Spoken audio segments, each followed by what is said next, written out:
ito na yun. We are at a crucial conjuncture. At kailangan po, hawakan na natin. Because we might be able to turn the tides. Hindi po ba? We might. Diba? So, meron nagtanong sa atin kanina, sabi niya, alam mo, narinig ko ng lahat. Yung ating history, may dala po siya, 20 years as a judge, commissioner ng SSS. Sabi niya, ano pa ba ang pwedeng bago? So, tayo ang sasagot niyan ngayong hapon na ito. Sagutin po natin yan. At our core, alam po natin, kaya kayo nandito as a Sunday afternoon. Dahil alam natin na gusto natin ng reform. So, sino po ang pwedeng unahin na natin siguro si Atty. Hilo. Kasi siya yung tumakbo ng 2025. At siya pala ang ating legal counsel.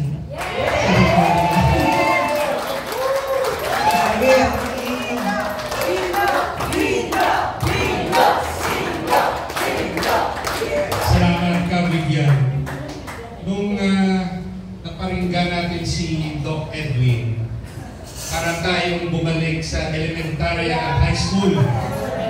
Pero sa ating pag-uusap, kailangan rin natin mapag-aralan ang kasaysayan dahil ang problema ng ating bansa ngayon, paulit-ulit. Yung sinabi niya nung panahon ni Andres Bonifacio at ni Emilio Aguinaldo. Ang kalaban ba ng mga Pilipino ay mga dayuhan lang? Ang masakit, ang pinakakalaban natin, kapwa Pilipino at ang ating sarili. Tignan ninyo ang nangyari kay Tatay Digong. At sa mga dati nating kasama na nagsisigaw noong 2014 hanggang 2016 ng Duterte. Nasaan sila ngayon? Yung iba nasa kabila. At yung iba siya pang nag-iipit kay Tatay Digong. Sa ating narinig, ang kalagayan ng Pilipinas ay sinabi ni Doc Edwin. Yung ating nararamdaman, sinabi niya rin. At yung helplessness, at yung iba mas malala, hopelessness, nararamdaman natin. Natrap ako ngayon sa sitwasyon ko. Hindi ako mayaman, isa akong trial lawyer, pero hindi ko mabitaw-bitawan itong politika sa ngayon. Dahil sa inyong suporta, yung isang Atty. Hinlo na hindi mayaman, nakakuha rin ng isang respectableng boto. At sabi ng iba, na yung mga Duterte 10 nanalo raw. Kaso, hindi naging malinis ang eleksyon. Malalaman lang natin yan kung magkaroon ng isang masusing investigasyon na gagawin ang Senado tungkol sa 2025 election. Ano ang sitwasyon ng Pilipinas ngayon? Yung sinasabi, tayo nasanay sa personality-based politics, tayo nasanay sa ayuda politics, tayo nasanay sa mga leader ng kanya-kanyang lugar kung saan may mga utang na loob ang karamihan sa mga masang Pilipino. At yung hindi masa, ginagawang negosyo ang politika. Kung yung ugali natin ay patuloy na ganyan, sa tingin niyo may pag-asa pa bang ma-reforma ang Pilipinas? Kaya nga, nandito tayo ngayon kasi kahit masakit sa ating damdamin ang mga naranasan natin at yung nakikita sa larangan ng politika, nagbibigay pa rin tayo ng pag-asa na ang ating bayan ay dapat huwag nating pabayaan at ipaglaban natin. Laban sa kapwa Pilipino. Itong reforma, pag itinayo natin ito, anong direksyon ito? Sasabihin lang ba natin sa ating mga seminar, sa ating mga pag-uusap, ang problema ng bansa? Sasabihin natin korupsyon, sasabihin natin kahirapan, sasabihin natin ang pagsamantala ng mga leader natin. Pero yung tanong ko, anong gagawin natin? Anong gagawin natin? Alam natin ang problema, pero anong gagawin natin? Kaya ba natin labanan ng sistema kung saan may vote buying? O tumakbo sana Gobernador Densing na. Pero may resources pa si former Yusek Densing na ipaglalaban ang isang nalinis na eleksyon sa lugar niya. Anong gagawin natin? There's helplessness. Kasi yung mga naririnig natin, masyadong magastos ang eleksyon. Kaso, wala namang magrereklamo. Takot naman yung may nakakaalam. Kasi pag nilabanan mo ang sistema, gugulo ang buhay mo. So, paano natin lalabanan yan? Hanggang ba sa pag-uusap lang natin? Tatayo tayo ng reforma. Ang dami ng mga kalyado natin sa Duterte na nagtayo rin ng kanilang mga grupo. Nagpapalakas rin sila. Pero bakit sa party list hindi maganda yung ating showing? Nanalo yung Duterte Youth, disqualified. Ang galing si George Garcia! Tama! Ang sa aking tingin, kung itanong nyo sa akin, saan o ano ba ang direksyon ng ating grupo? Dapat nakatuon tayo sa 2028 election at kung gusto natin may pag-asa ang ating bansa, ang dapat na susunod na presidente ay presidente ng reforma.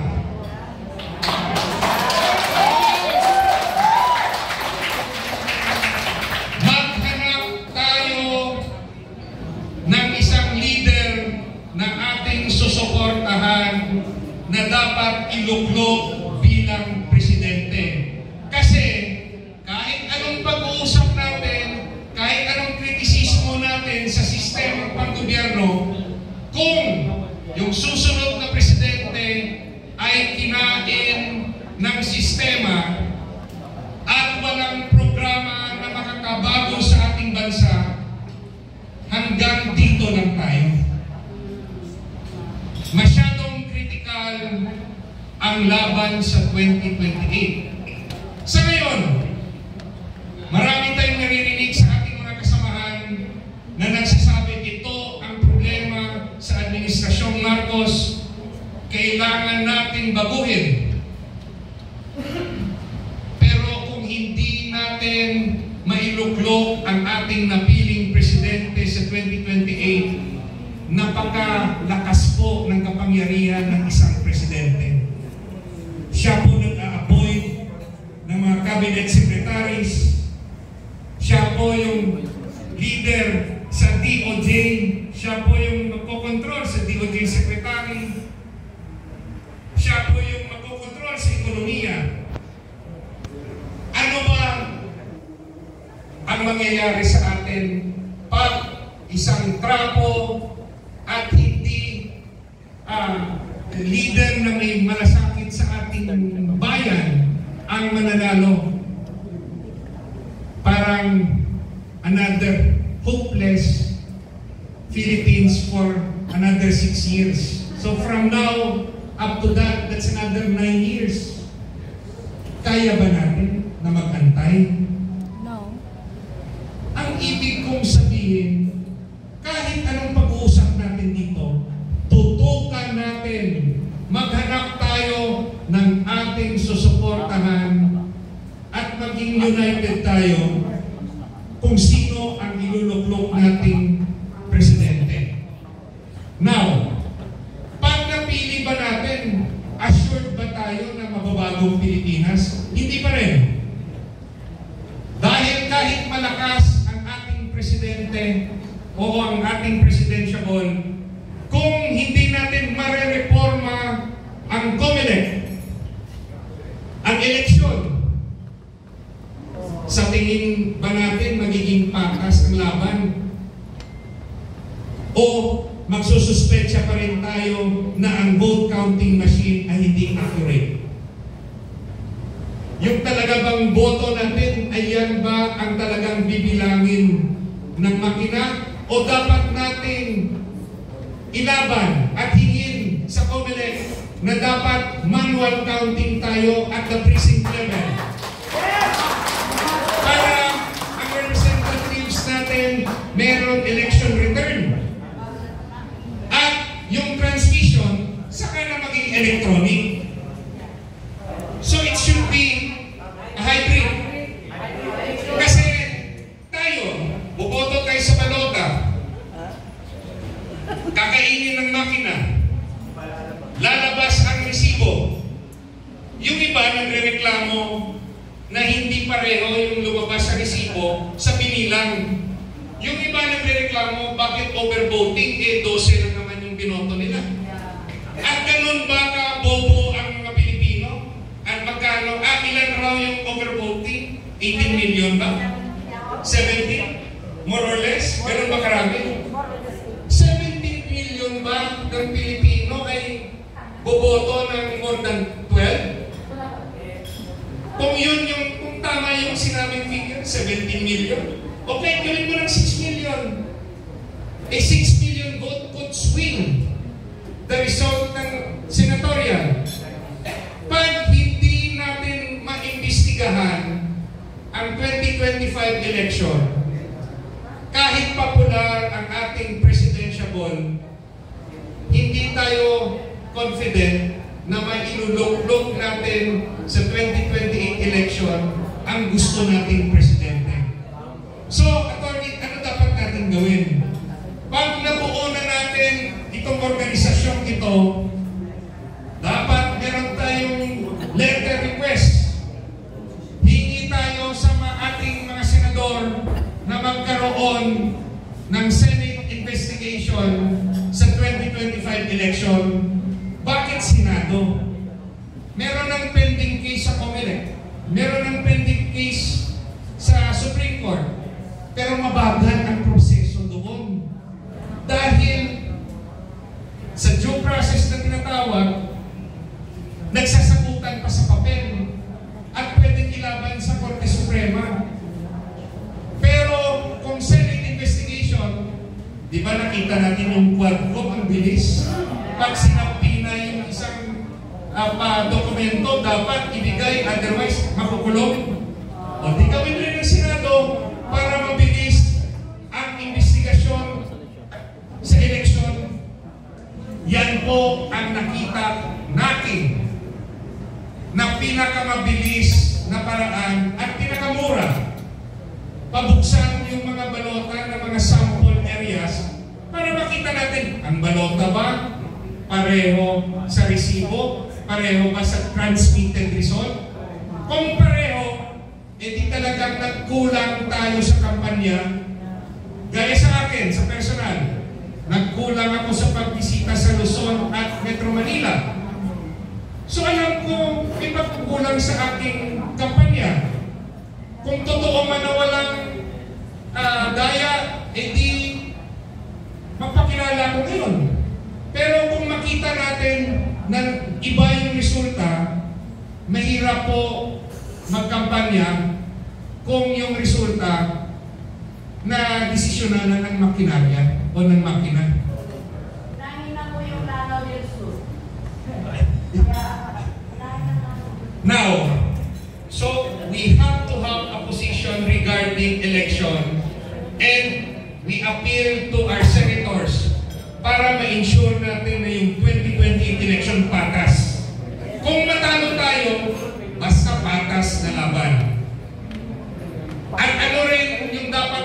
gagawin para magkaroon tayo ng isang malakas na kandidato bilang presidente? We have to organize. Dapat palakihin ang grupo ng reforma.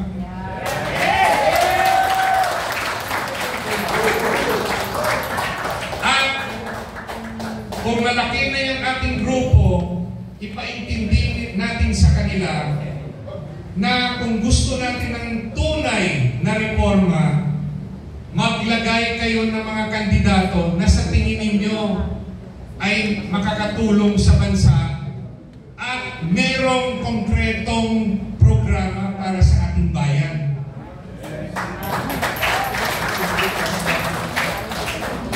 Bago ko magtapos sa aking pag-uusap o sa aking sharing, gusto ko lang i-remind sa atin na yung isang rason na bakit rin ako nasaktan na hindi pa ako nanalo ng eleksyon.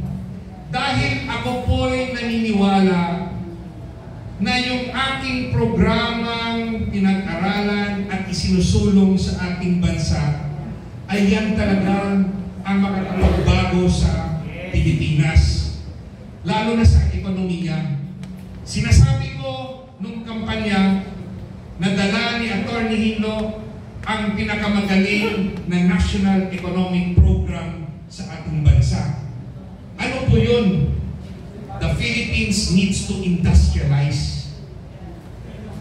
We need to become a manufacturing country. Ang prioridad natin pagpaparami ng trabaho. Hindi lang nag-i-import ng mga bagay-bagay. Dapat nagmamanufacture tayo para marami tayong factories.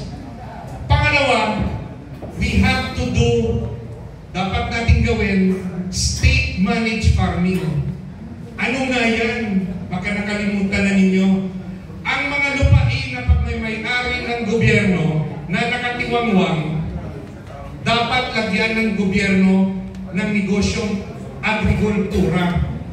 Pagtatanim, warehouse, factories, distribution center, transport center, lahat ng negosyo na nakatuon sa agrikultura, gobyerno na magkapital at maggawa ng mga trabaho. Imagine nyo ang daming trabaho magagawa. Yung pangalawang parte niyan, lahat ng lupa na pagmamayari ng pribadong sektor na pwedeng lagyan ng negosyo ng agrikultura, mag-offer ang gobyerno na i-manage ito. Rentahan. Magre-rent yung government sa private lands. Hindi na yung persahan kukunin. Dahil po sa aking personal na pag-aaral, failure po ang agrarian reform. Ako lang po yung sa tingin kong lakas loob na nagsasabi na naging failure ang agrarian reform. Bakit? Kung naging successful yung agrarian reform, bakit pinakamahirap na sektor ang ating farmers hanggang ngayon? Kasi pag binigay sa kanila yung lupa, hindi naman libre. Dapat bayaran nila within 10 years. Yung iba nagbabayad, yung iba hindi. Pag nakuha nila yung lupa, yung iba successful rin. Pero karamihan, binibenta nila sa mayayaman, sa subdivision developer. So yung nagbenta ng lupa, kumita sila ng 300,000 example, pero hindi na nabago buhay nila. Balik sila sa mahirap dahil walang negosyo. So, under state-managed farming, yung gagawin, hindi persahan kukunin yung lupa. Mag-offer yung gobyerno. Gusto mo bang parenta sa amin yung lupa mo? Kami magmamanage. Priority ka pa na makatrabaho sa gobyerno sa sarili mong lupa. Together with government lands na ipapatakbuhin ng gobyerno sa agribusiness, imagine niyo trabaho yung makikreate natin. Industrialization, state-managed farming, yung konsepto niyan pwede rin sa state-managed fishing. Bakit hindi sumali yung gobyerno sa fishing business para bigyan ng trabaho na may mataas na sahod yung mga fisherman. It does not mean na titigil yung pribadong sektor. Continue sila sa kanilang negosyo. But sa pagkukulang ng pribadong sektor, gobyerno dapat ang magbibigay ng trabaho. Narinig nyo ba yan, ganyang mga programa sa ating mga nakaupong politiko? Wala. Pilipinas, may ganyan bang programa ang ating gobyerno? Pulsa muna bago bayad. Ang nakasanayan ng ating mga leader dito sa ating bansa ay yung tinatawag nating ayuda politics. Ililibre lahat kasi hindi naman nila pera eh. Pero hindi nila binibigay yung solusyon. Ang solusyon po sa kahirapan, trabaho. Ito. Kaya po medyo masakit sa ating damdamin, sa ating loob, ito lahat. Dahil ang sagot sa problema ng bansa, nakita ko na, alam ko na, sinabi ko nung kampanya. Pero nagulangan tayo ng kampanya o nakulangan ng resources. Wala nga akong billboard dito sa Metro Manila eh. At talaga hindi pa, kulang ang oras sa pagpapakilala. Kasi hindi naman ako sikat na tao nung October of 2024 nung nag-file ako. Pero pasalamat pa rin ako sa limited resources natin at sa limited na oras na ilabas ko ang programang aking isinusulong sa inyo. Yung iba nakakaalala, yung iba rin nakakalimot, pero sana sa mga leader na nandyan ngayon sa Malacanang, mga senador natin, mga congressman, kung talagang gusto natin ma-reforma yung sistema, hindi lang sa issue ng corruption, but sa issue ng ekonomiya, yung aking pong isinishare at isinusulong, yan po sa tingin ko ay tamang solusyon para maiahon natin ang maraming